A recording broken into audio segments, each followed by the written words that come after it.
It takes an abuser a moment to inflict trauma on a child, and it takes that child a lifetime to heal from that experience. Tom Travers operates a support group for child sex abuse victims called Williams Place. He knows firsthand how traumatizing it can be. He too is a survivor. And they build trust.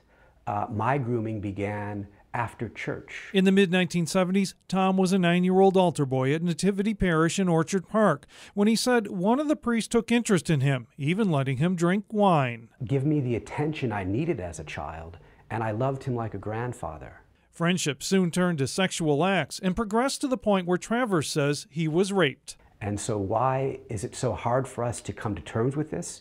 Because someone we care about who has built our trust violates us. At first, he turned to drugs and alcohol to dull the pain. He's now in his 50s. For me to be able to speak about it publicly in this manner, it took me probably 20 years of healing in different ways.